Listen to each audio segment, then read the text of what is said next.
Resepi kali ini, lepat keledek sagu. Teksturnya lembut, kenyal, manis secukup rasa.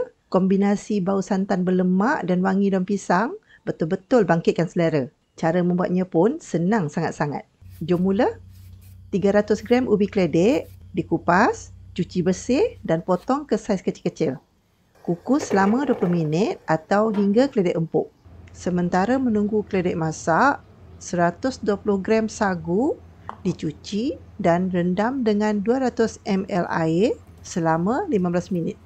Selepas rendam, tiriskan airnya. Ubi keledek dah empuk, keluarkan dari pengukus dan hancurkan hingga halus. Campurkan dengan 120 gram gula pasir, 70 gram tepung ubi kayu, 30 gram tepung pulut, 2 sudu kecil garam, 150 gram santan. Gaul ke semua bahan hingga tercampur rata. Last sekali, masukkan sagu yang direndam tadi, kacau manja-manja dan biarkan sebentar dalam 10 ke 15 minit supaya sagu dapat menyerap santan. Siapkan pula daun pisang yang telah dibersihkan. Saiz daun pisang 6 inci x 6 inci. Sendukkan adunan ke atas daun pisang dalam 1,5 ke 2 sudu besar dan balut macam buat lepat biasa. Kemaskan, lipat kiri dan kanan.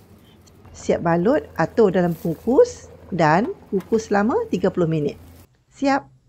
Sejukkan dan hidang.